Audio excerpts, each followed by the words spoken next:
When we struggle to be our own safe space, life feels really scary. There's anxiety, stress, worry, wanting to control things, wanting to distract away from facing how we don't feel safe. And we do that in a lot of ways. So I wanted to share a little bit more about how do we make the shift from all of that like chaos, and it's not a bad thing, by the way. Anything that I name is not a bad thing. We need everything we're experiencing for some purpose on our journey. So that's one of the things that started to help me to relax. When everything seemed like a problem, and when all the things that I was working so hard on weren't shifting yet, this concept that I heard shared from someone, probably on YouTube, that's why I love platforms like this, sharing that what's going on here in our experience is not a problem, it's not bad, it's not wrong. And I can imagine people sitting here listening to this would be like, what are you talking about? Like, I've got really serious, intense, awful things going on. And none of this is to minimize any of that. But a great contributor to our distress and our fear and all the emotional upset is we are labeling and judging it as wrong, bad, not okay, because we're comparing ourselves and our experience to something or someone else. Might be what looks typical in our culture or our friend group or our family. But what if you're here to experience you doing you in your own unique way and experience? I was always trying to fit in and be what I thought other people wanted, so much so I focused on them. And I have not eliminated all that from my so-called personality that I think is very flexible and shiftable. I love that I care about other people. I love that I'm truly interested in what other people have to say and what they're experiencing, but not to the point of neglecting myself. So now I experience so much more of tuning in to all aspects of me, the parts that are really struggling and want to tell me what still isn't okay, what still hasn't changed. And now I'm being with these parts from my true self energy. And that takes, as I've been talking about, getting centered, calm. And that's really hard for a lot of people. So that's the first thing that I help people do.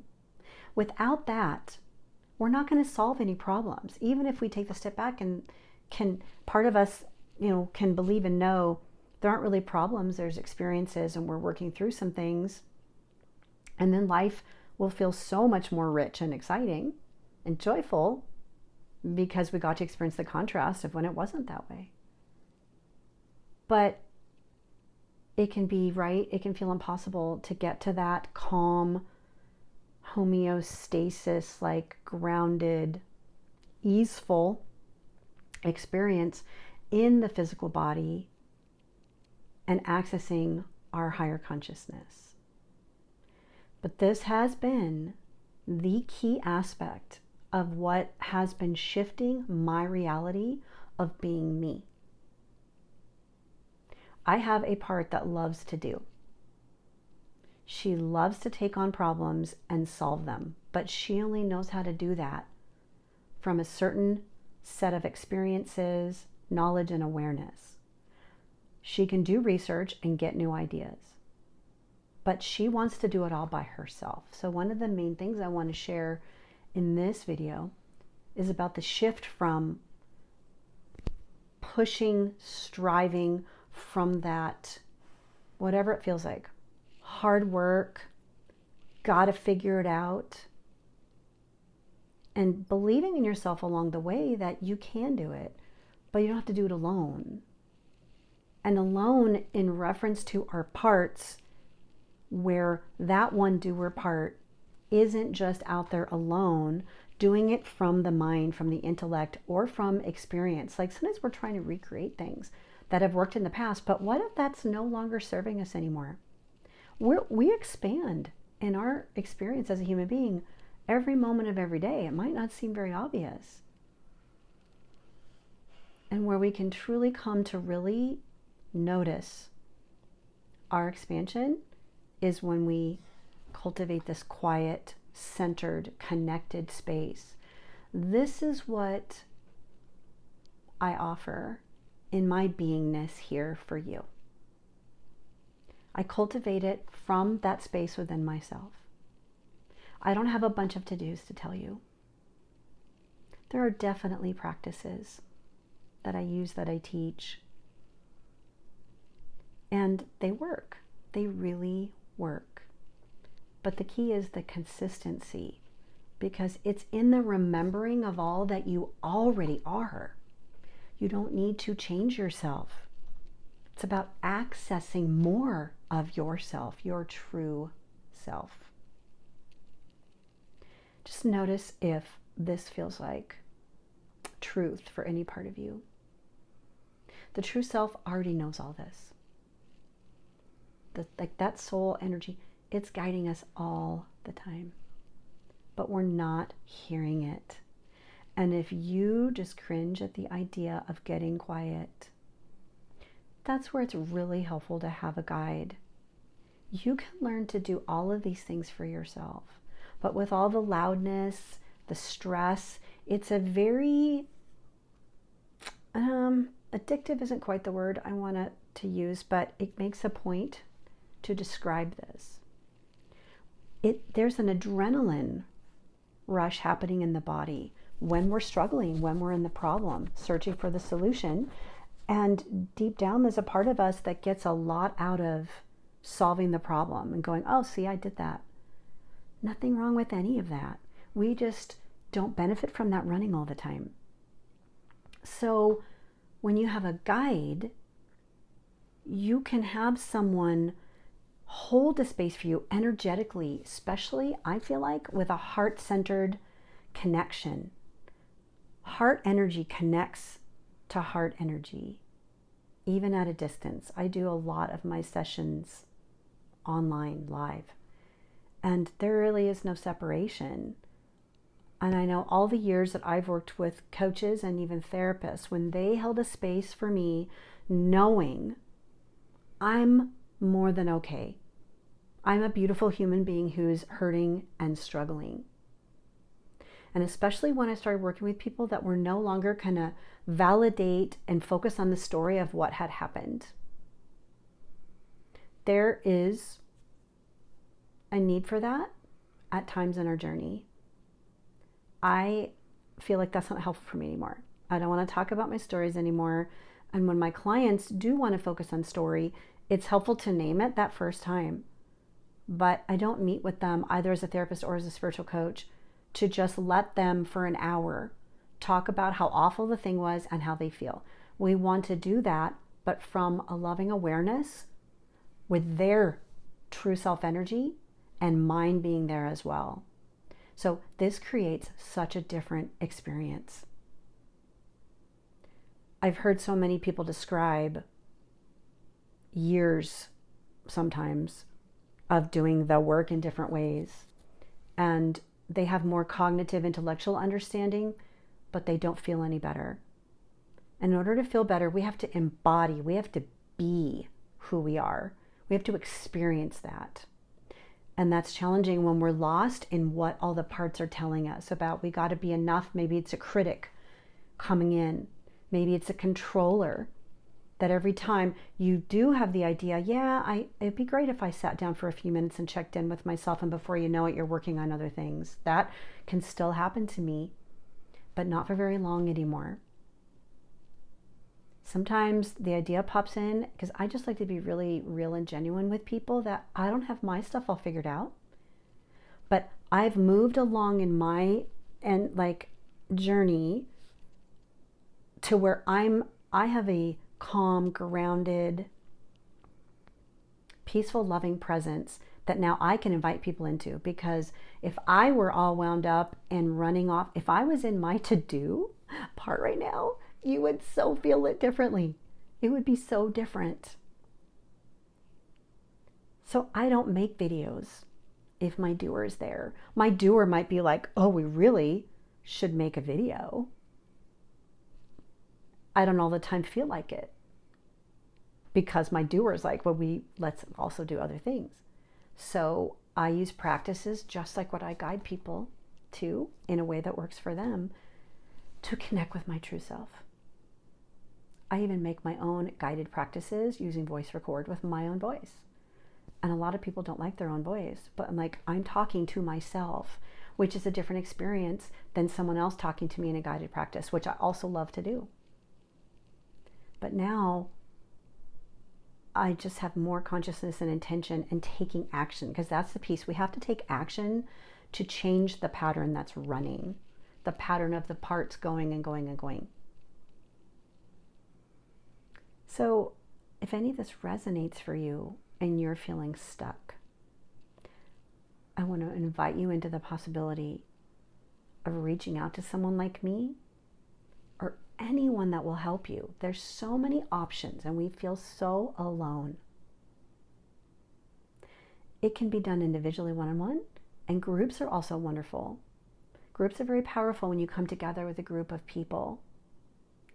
And not to sit there and just share all of our stories, but to share what are we feeling and guiding, and then all of our hearts can connect. And it's very healthy boundaried. We're not trying to take over and control other people. It's literally just emitting loving energy from our heart, which is basically connecting to our soul. And then allowing the full experience. And when you're guided, you're not going to be lost because you might get distracted, and it brings you back. And I do it in the quiet. I love meditations with music too, but doing it in the quiet, because so many of us like the busyness of noise, music, shows, whatever. And there's a time and a place for that. And I say whatever works, but what works for one part doesn't work for another part. We've got tons of parts that are being neglected right now. They're in there lost and alone because other parts take over to protect the whole system from feeling some really uncomfortable feelings. But when you can come in from, it's safe to feel feelings because there's actually nothing wrong with me. This is just something I'm struggling with and haven't quite been able to let go of. It's all about perception. Your higher self and even other self-like parts are so amazing in what they know to be your truth. They are here for you. We are perpetually struggling to get needs met outside of ourselves. And in my helping role as a therapist and as a spiritual coach, I don't want people to rely on me. All I do is teach people how to become their own home base, to be able to create homeostasis in your system, mind, body, spirit. That is something, when you learn how to do that and practice it more regularly, you're no longer going to be lost as much in the fight or flight. The triggers start to dissipate. Sometimes we do some more targeted work through guided visualization practices, and I use, parts work, internal family systems, and matrix reimprinting to guide people. It is beyond logic.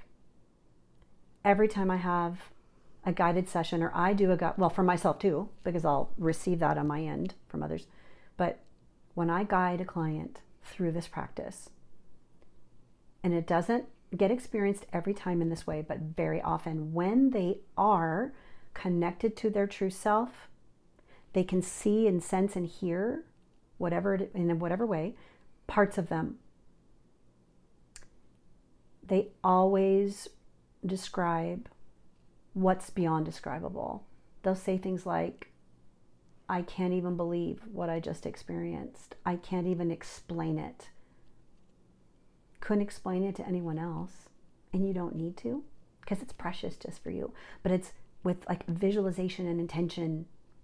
And it's amazing to go inward and have a conversation with parts of you, seeing them often live their kids, but there's some younger version of ourselves. They're not the current, like, now self. It's also fascinating because there's really no past. There's what we are holding and what we're remembering. But it runs our life, right? In what ways is the experiences of the past holding a pattern, trying to keep you safe, by the way? It's not bad or wrong. Nothing is bad or wrong that we are experiencing. However, in order for us to more fully expand and experience more aspects of who we are, then it requires becoming, like, being with, not becoming, and reliving the past. Reliving the past is entirely unnecessary. I've just seen too many clients, more on the therapy side of things, be asked to talk about their trauma, and then they are more dysregulated than ever, even sometimes to the point of wanting to self-harm. So I say this as a small point here because I am not making these videos to be a therapist to anyone. These are educational videos, teachings, and to invite people. In the state of Montana, I can see people as a therapist. And then anywhere else, it's more as a spiritual coach. And depending on what's going on for people, it's important to have the right fit for where you are at. And people listening will know what's a right fit for them, whether this feels resonating or not. Even when it doesn't feel like it is, it guides you more to what actually is for you right now that you need to hear and to look at. But learning to take care of ourselves, no matter what a professional tells you, any professional, they have their expertise, but they don't know you. They are listening to the patterns and symptoms you're describing. They do not know you. And we don't even fully know ourselves because we haven't cultivated it. But this is why it's so important to connect with that true self-soul energy, to ask some questions. Okay, this suggestion was made by this professional. How does it feel to me? Instead of just assuming, yep, that's what I should do because this person told me to do it. We're so, like, minimizing our own thoughts and feelings. Like, we doubt ourselves, and it's so understandable why we do this. But to learn the discernment, do what feels right and good for you at that moment. And what's right and good for you right now could be very different than what it's going to be later today, next week, next month, whatever. It's just for right now. There doesn't have to be any absolutes. But we get so stuck in these absolutes because all the parts want to do is fix the problem. And I get it. Oh my gosh, I've been around the block with anxiety and some level of depressiveness in many, many years of my life experience. And it's hard. It's so hard. But it wasn't until I started hearing people describing taking that step back, more spiritual. What do I believe about how I come to be here? What's the meaning of all of this? Those questions don't get answered or get asked by fearful parts, by the way. Very often, I notice an immediate calm when I say, even, what if so much more is possible than what I'm aware of right now? And if you just pause right now, ask the question in your mind. What if so much more is possible right now for me than I am aware of?